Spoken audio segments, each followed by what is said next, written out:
का अर्थ पूरा हुआ है। बेसिक कोर्स आगे का समझेंगे। बेसिक कोर्स में बात चल रही थी परम पिता शिव के दिव्य कर्तव्यों की। अभी तक हमने परम पिता के दिव्य कर्तव्यों के बारे में समझना शुरू किया था कि भगवान के दिव्य कर्तव्यों के बारे में जो अनेक प्रकार की वैरायटी मान्यताएं हैं, उनमें क्या सही है और क्या गलत है। क्योंकि वैरायटी मान्यताएं बुद्धि में बैठी है सभी के, तो उनमें सही क्या है और जो गलत मान्यताएं है वो गलत क्यों है, उसे प्रूफ के साथ समझ रहे थे। इसमें सबसे पहली बात, भगवान पत्ते पत्ते को हिलाते हैं ऐसे दुनिया वाले समझते हैं, अर्थात भगवान ही सब कुछ करते हैं, मनुष्य कुछ नहीं करते, मनुष्य तो केवल कठपुतली है। अब इस बात को समझने के लिए ही हमने कुछ प्रूफ देखे थे कि दुनिया वाले इस मान्यता को जो समझ रहे हैं वो गलत कैसे है, उसमें कहां तक सत्यता है। इसके लिए हमने देखा सबसे पहले मनुष्य ही भगवानी मनुष्यों से सब कर्म करवाते हैं कठपुतलियों के मुआफिक, तो फिर दुनिया में जो पापाचार हो रहे, आतंकवादियों का आतंक, धर्म के नाम पर खून खराबा, स्त्रियों के साथ होने वाला अत्याचार, धन के नाम पर होने वाला भ्रष्टाचार और अपने ही इच्छाओं की पूर्ति के लिए होने वाला हिंसाचार, तो ये जो भी कलयुगी दुनिया में होने वाले पाप कर्म है, क्या ऐसे पाप कर्म भगवान करते हैं? क्या इन कर्मों को भगवान के दिव्य कर्तव्य कहा जाएगा? भगवान जो सदैव कल्याणकारी कहे जाते, क्या वो ऐसे पापाचार दुष्ट कर्म करवा सकते हैं? अब इसी के लिए समझने के लिए हमने भगवद गीता का चौथे अध्याय का 7वां 8वां नंबर श्लोक, जिसमें भगवान ने एक बात बताई है, ये जो भी पापाचार अत्याचार है ये अधर्म है। और भगवान ने भगवद गीता में कहा है धर्म संस्थापनार्थाय, अर्थात धर्म की स्थापना हेतु। भगवान के धर्म की स्थापना करने का जो दिव्य कर्तव्य है, उसके लिए तो अधर्म का विनाश होना जरूरी है।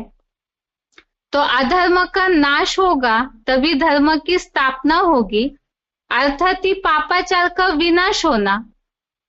भगवान के जो दिव्य जन्म, दिव्य कर्तव्य, दिव्य कर्म कहे जाते हैं, तो वो ये है कि वो धर्म की स्थापना करते हैं।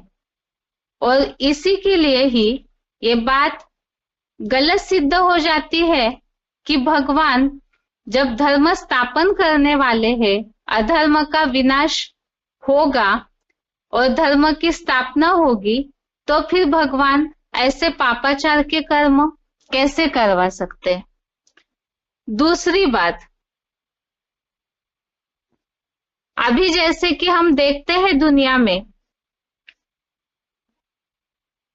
यदि भगवान ही सभी से कर्म करवाते हैं, तो फिर आज की दुनिया में जो न्याय व्यवस्था बनी हुई है वो क्यों बनी हुई है?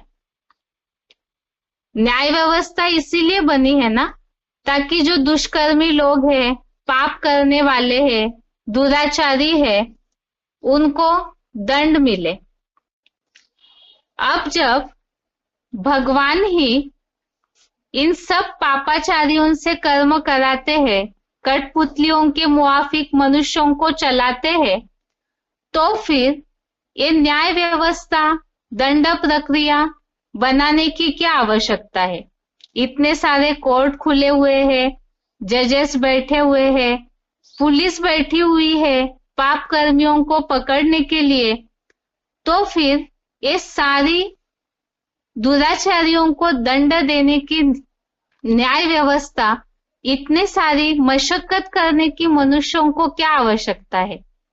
क्या ये जो भी ऐसे स्थानों पे न्याय व्यवस्था के स्थान पर बैठे हैं, क्या वो ये बात नहीं जानते कि भगवान ही सबसे कर्म करा रहे?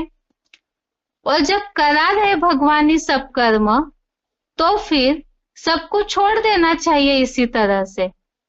लेकिन न्याय व्यवस्था पर बैठे हुए सब इस बात को भली भांति जानते हैं कि अगर ये दुष्कर्म रोकना चाहिए, दुष्कर्म करने वालों से समाज को नुकसान न हो, दुष्कर्मियों को सबक मिले, इसी के लिए ही तो ये न्याय व्यवस्था बनी हुई है ना। अब यह समझने की बात है कि यदि भगवान ही सभी से कर्म करा रहे हैं, तो फिर ये दंड देने की प्रक्रिया तो इन लोगों को, दुष्कर्मियों को दंड देने की प्रक्रिया करनी ही नहीं चाहिए, क्योंकि जो करवाने वाला है उसको ही दोष माना जाता है। जैसे भगवान सब कठपुतलियों से कर्म करा रहे हैं, तो भगवान दोषी होना चाहिए, तो मनुष्यों को उसकी सजा क्यों दी जाती है? अगर दुराचार करने वाला, कराने वाले भगवान ही है, तो फिर भगवत गीता में ये जो बात बोली हुई है, दुराचारियों का नाश करने के लिए भगवान का अवतरण होता है।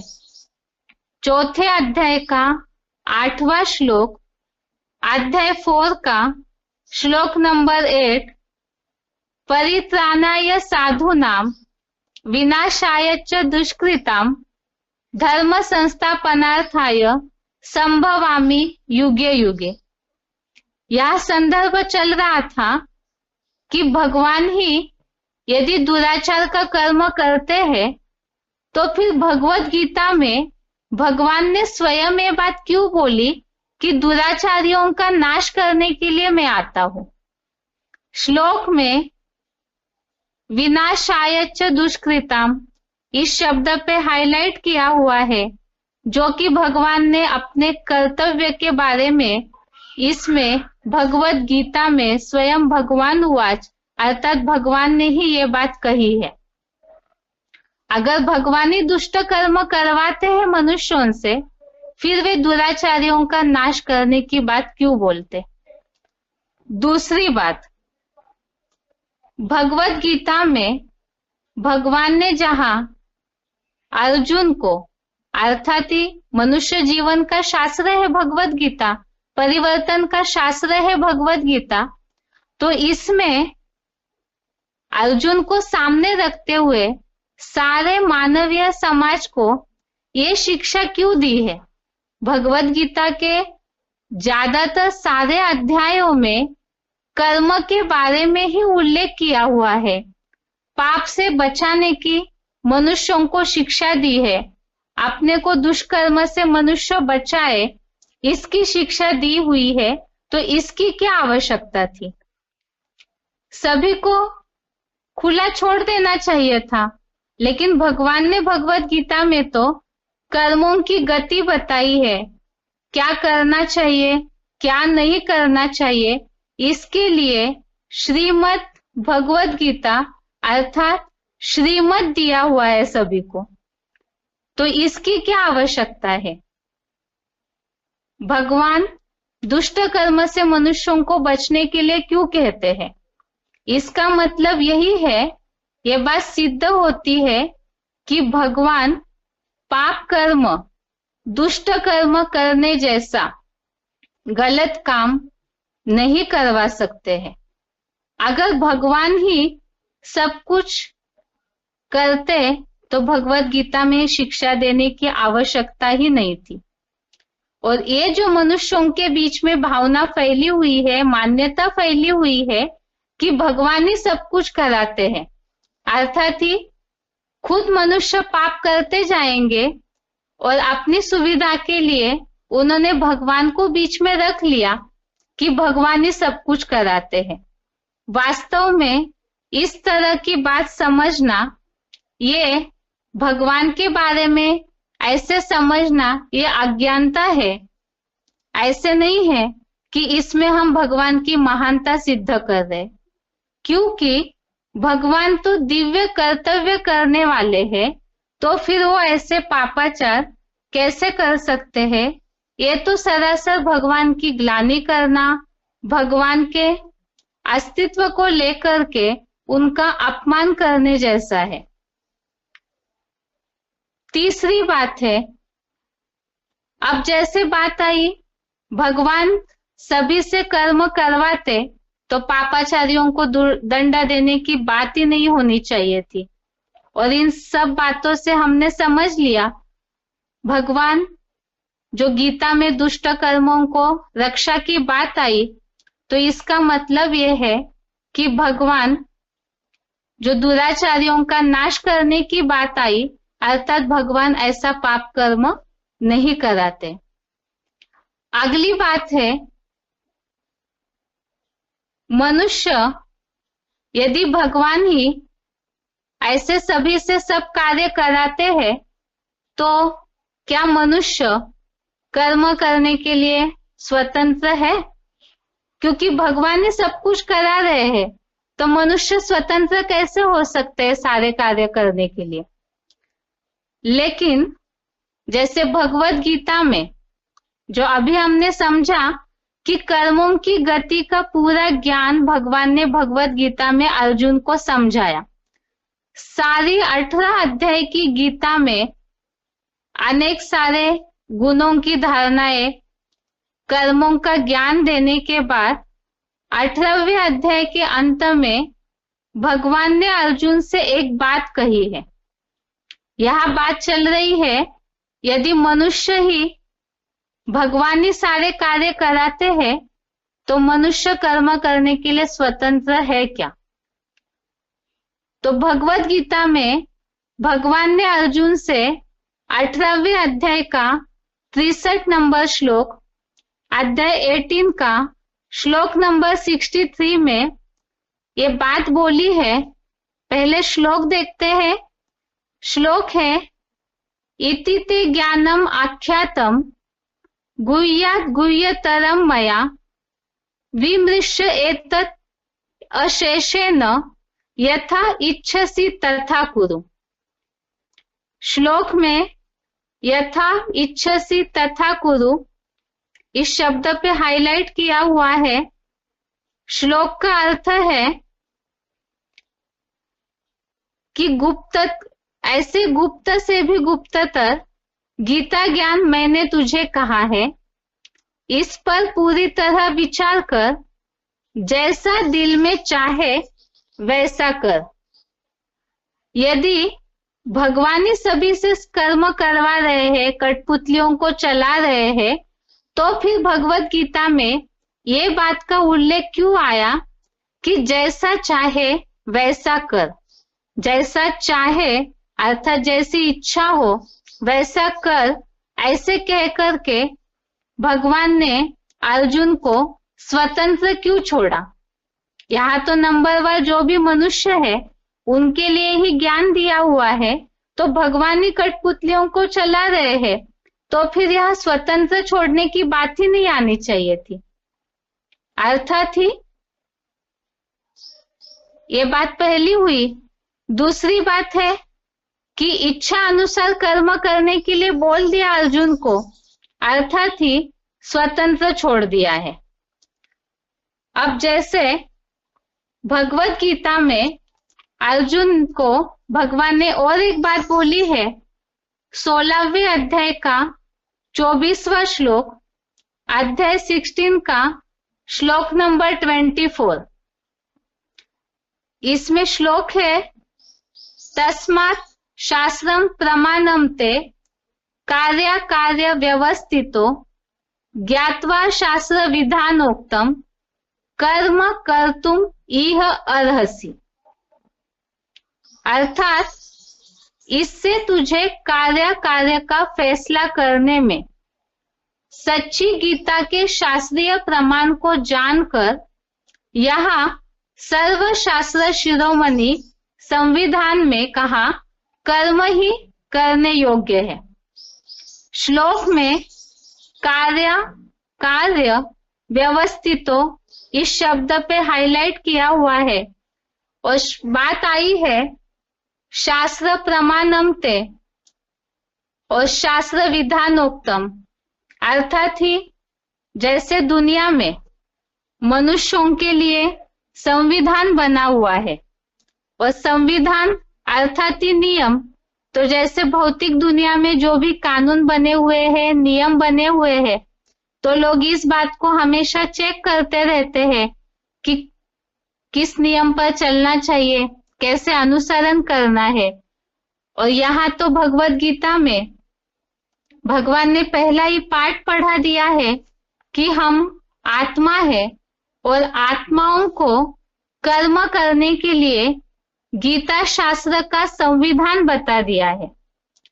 अब स्वतंत्र छोड़ा हुआ है, अर्जुन को इच्छा अनुसार कर्म करने के लिए बताया है, तो कर्म कैसे करना है उसी के लिए ही गीता में संविधान बता दिया कि उस कानून को देखकर, गीता के संविधान को देख करके अर्जुन जैसे इच्छा वैसे अपने कर्मों को चेक करते रहे और उस प्रमाण अनुसार शास्त्रीय प्रमाण को जानकर, अर्थात जैसे कि क्या सही है क्या गलत है, प्रमाण अर्थात जैसे मेजरमेंट, तो उस अनुसार गलत और सही का माप तोल करके फिर डिसाइड करे अर्जुन कि क्या कर्म करना है और क्या नहीं करना है। इसका मतलब यह है कि हम सब मनुष्य जैसे अर्जुन को स्वतंत्र छोड़ा हुआ है फैसला करने के लिए, तो भगवान का तो नारा ही है स्वतंत्र रहो, स्वतंत्र रहने दो। जो गीता में बात आई जैसा चाहे वैसा कर, तो अर्जुन को स्वतंत्र छोड़ दिया। इसका मतलब ये बात सिद्ध होती है कि भगवान कठपुतलियों से कर्म नहीं करवाते हैं, बल्कि मनुष्य कर्म करने के लिए स्वतंत्र है।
जैसे बात चल रही थी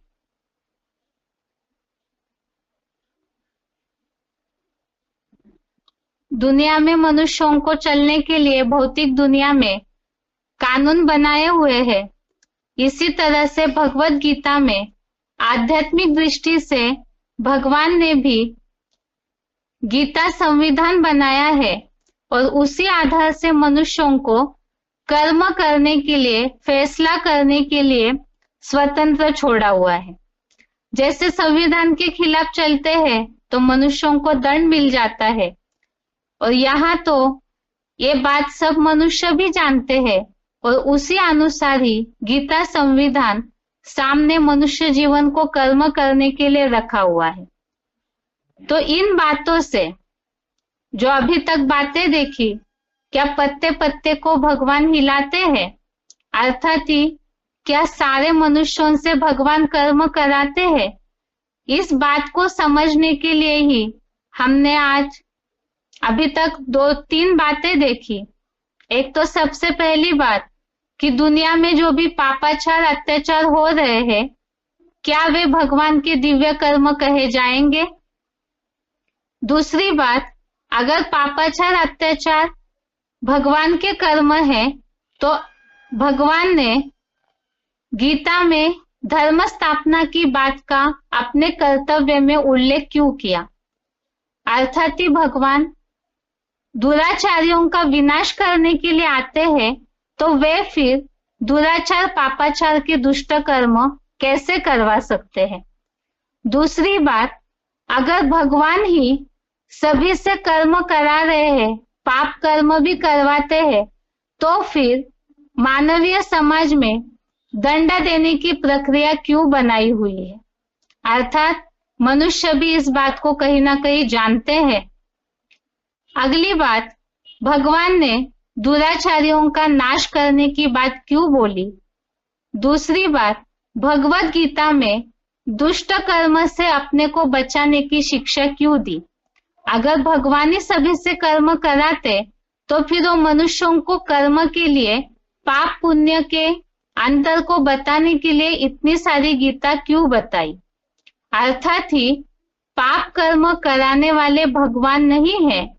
ऐसे भगवान के बारे में समझना कि वे ही सब कुछ पाप कर्म करवाते हैं, ये मनुष्यों की सबसे बड़ी भूल है, अज्ञानता है।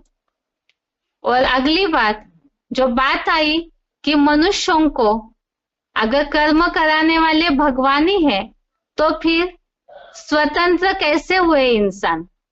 लेकिन भगवत गीता में तो भगवान ने अर्जुन को जैसा चाहे वैसा कर ऐसे कहकर स्वतंत्र छोड़ दिया है, क्योंकि भगवान का तो नारा ही है स्वतंत्र रहो, स्वतंत्र रहने दो। तो इन बातों से ये सिद्ध हो जाता है कि ये मान्यता गलत है कि भगवान ही सभी से कार्य कराते। इसके साथ साथ आज का गीता क्लास पूरा होता है। ओम शांति।